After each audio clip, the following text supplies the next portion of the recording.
Gracias, presidente. Hay asuntos que nos cuesta mucho trabajo su decisión. Hemos ido forjando así criterios como el criterio de redes sociales que ha ido evolucionando y que hasta el momento, sin que nuestra superioridad se haya pronunciado del tema, ya hemos establecido una amplísima libertad en el tema de plataformas electrónicas. Yo diría, este no es el caso. Este no es el caso porque justamente estamos resolviendo, la propuesta que nos presenta la magistrada es resolver conforme a los criterios que ya ha tenido esta sala especializada. Y eso justamente es una de las cuestiones que también llegamos al tema que hace poco platicábamos, más nos da gusto que es las partes en el proceso, pero también a los terceros, por supuesto, que se encuentran participando en este tipo de temas que tienen connotaciones electorales. Voy a hacer algunas puntualizaciones. La primera cuestión que comparto del proyecto, esto no se trata de una cortinilla. Es importante hacerlo notar porque existe una tesis relevante de la Sala Superior que tiene por rubro propaganda electoral en televisión, los mensajes o cortinillas difundidos de manera previa a las pautas de los partidos políticos contravienen el modelo de comunicación política. Justamente la Sala Superior resolvió que las cortinillas están prohibidas. Y eso se vuelve un precedente fundamental en su caso si aquí hubieran cortinillas, ¿no? Sin embargo, en el caso en análisis, nos damos cuenta que son comentarios por parte de los comunicadores y periodistas que están involucrados. De hecho, estos comentarios no invaden el contenido y la duración de los promocionales, porque por lo mismo no puede hablarse de una reducción o modificación a la pauta. No hay contenido adicional a los spots que se quiera hacer. Es más, se puede decir, hay una unidad lógica en el programa, en el contexto del diálogo que se está haciendo en la transmisión. Repito, es una unidad lógica. A mi juicio, y así está demostrado en el proyecto, se trataron de comentarios dirigidos a cuestionar y criticar que durante la transmisión en vivo de la visita del Papa Francisco a México se tuvieran que transmitir los promocionales ordenados, que en su caso estaban pautados, pero son eso, críticas, comentarios, no son cortinillas. Estos comentarios, en el contexto del proyecto, pues se vuelven comentarios que deben ser protegidos por esta sala especializada.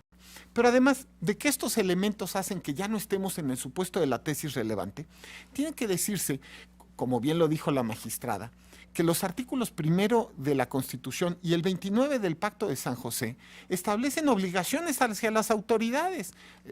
Y en ese contexto de autoridad, yo diría de corte que materialmente protege los derechos humanos, justamente debe privilegiarse interpretaciones progresivas. En ese sentido, ninguna disposición legal puede ser interpretada de manera que se permita suprimir el goce y ejercicio de derechos y libertades reconocidos en normas constitucionales y convencionales o limitarlos en mayor medida que la estrictamente prevista en esto. Es decir, si hay dos interpretaciones, es que resulta evidente. Cualquiera que lea el artículo 1 de la Constitución se da cuenta. Debe preferirse aquella interpretación que en los hechos potencie derechos. Digamos así, haga más progresiva la garantía que se encuentra dentro de la Constitución o en las normas convencionales. Ante dos interpretaciones posibles, hay que llevar a cabo aquella que justamente garantice mejor los derechos de los comunicadores, de los medios de comunicación y por supuesto también de las audiencias. Esta es una nueva oportunidad para señalar que a juicio de nuestra sala, la libertad de expresión en el contexto de la jurisprudencia, de las líneas jurisprudenciales que hemos establecido, pero también de la jurisprudencia de la Suprema Corte de Justicia de la Nación, es una institución ligada de manera inescindible al pluralismo político, valor esencial del Estado democrático. Siguiendo la jurisprudencia del máximo tribunal, el debate en temas de interés público debe ser desinhibido, robusto, abierto, pero hay que demostrarlo en las sentencias, haciendo interpretación progresista, no nada más decirlo, vivirlo. Se valen hacer comentarios cáusticos, mordaces, se vale criticar la ley, se vale criticar, por supuesto, la Constitución, se vale perfectamente hacer comentarios que no nos gusten, que nos desagraden.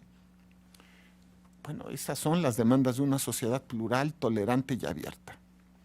Igualmente, la Corte ha señalado que las libertades de expresión e información alcanzan un nivel máximo cuando dichos derechos se ejercen por los profesionales del periodismo. Y eso es justamente lo que ha pasado en la especie. Yo quisiera traer a cuenta, porque me parece interesante, un par de casos de cortes internacionales.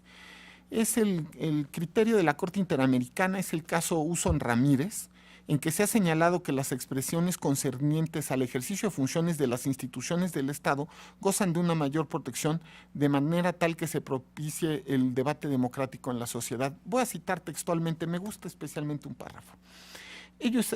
Dice, ello es así porque se asume que en una sociedad democrática las instituciones o entidades del Estado como tales están expuestas al escrutinio y la crítica del público y sus actividades se insertan en la esfera del debate público. Y la producción normativa, por lo mismo, esto ya terminó la cita del párrafo, la producción normativa también debe estar sujeta a crítica por parte de los comentadores o de las personas en su conjunto.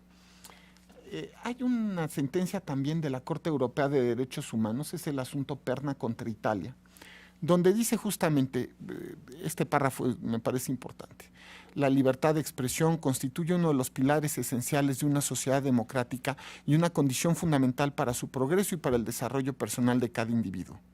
Dicha libertad no solo debe garantizarse en lo que respecta a la difusión de información o ideas que son recibidas favorablemente o consideradas como inofensivas o indiferentes, sino también en lo que toca a las que ofenden, resultan ingratas o perturban al Estado o a cualquier sector de la población. Yo sí voy a decir los precedentes, pero voy a decir los precedentes porque evidencian la línea jurisprudencial de la sala, ¿no? Eso sí, no serán muchos, trataré de hacerlo reducidamente. Pero debe considerarse que esta sala ha establecido como línea jurisprudencial que los periodistas tienen una labor fundamental en el Estado democrático y gozan de especial protección en el ejercicio de su labor periodística.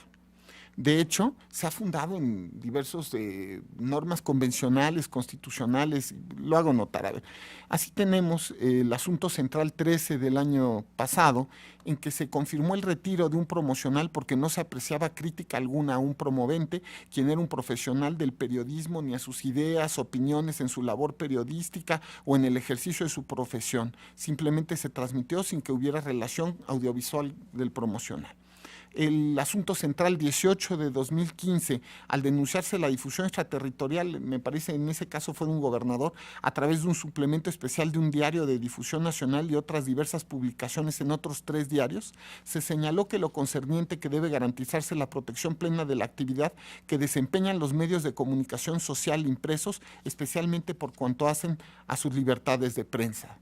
El asunto central 70 de 2015, que es el del asunto de Chacoteando la Noticia, en el cual se hizo protección inclusive del periodismo crítico que se hiciera de manera de sátira, y esto fue además confirmado por la Sala Superior. El asunto central 219 de 2015, en que se estableció que los programas de periodismo de cualquier naturaleza, precandidatos, candidatos, miembros o simpatizantes de los partidos generan noticias, entrevistas, reportajes o crónicas cuyo contenido denota elementos de naturaleza electoral, ese proceder se debe considerar lícito al amparo de los límites constitucionales legales establecidos. El asunto central 261 de 2015, en que justamente se estableció que en los programas de radio en que se hicieron alusiones a las aspiraciones de un locutor de un programa de radio como posible candidato a gobernador, derivaron de llamadas y mensajes de texto de ciudadanos radioescuchas en pleno uso de su libertad de expresión, mismos que fueron difundidos en virtud de la interacción que los conductores de dicha estación radial tienen con los mismos como parte de su labor cotidiana. El asunto central 263 de 2015, en el que justamente se refería a un profesional del deporte, específicamente del fútbol, y en que justamente se hizo valer la libertad también de una concesionaria, una televisora, de transmitir y determinar el contenido pues en este caso de un reportaje deportivo.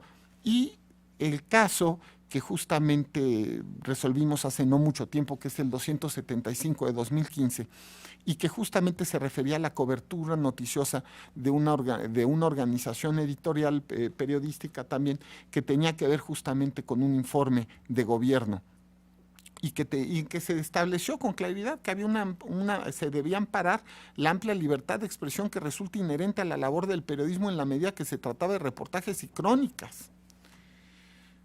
Estos son algunos de los precedentes, son decenas, esa es la verdad. Estos son algunos de los precedentes donde se destaca la línea jurisprudencial de esta sala, que es justamente en que se ha establecido que el ejercicio de la libertad de expresión es piedra angular de una sociedad democrática. Lo hemos establecido y lo hemos protegido. Los hechos, lo que decimos, lo evidenciamos con nuestras sentencias. Creemos que la libertad de expresión es piedra angular de los derechos humanos y de los derechos políticos. Así lo establecemos en nuestras sentencias. Tratamos de protegerlo en las funciones que nos fueron encomendadas. En fin, esta sala especializada ha sido consistente en sus criterios, es predecible en cuanto a sus sentencias respecto a la protección de la libertad de expresión y, claro, protección al periodismo, al extender a golpe de jurisprudencia un manto protector a estos profesionales de la libertad de expresión y dando certeza a las partes involucradas en los procesos especiales sancionadores.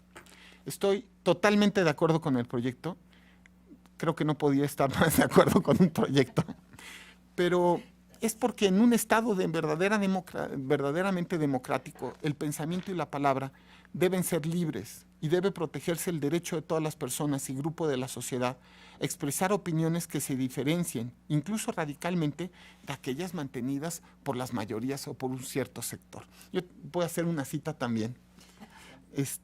Justamente en palabras del Premio Nobel de la Paz, Liu Xiaobo, la libertad de expresión es la base de los derechos humanos, la raíz de la naturaleza humana y la madre de la verdad. Matar la libertad de expresión es insultar los derechos humanos, reprimir la naturaleza humana o suprimir la verdad. Me parece que los tres es en algo que creemos profundamente. Muchas gracias.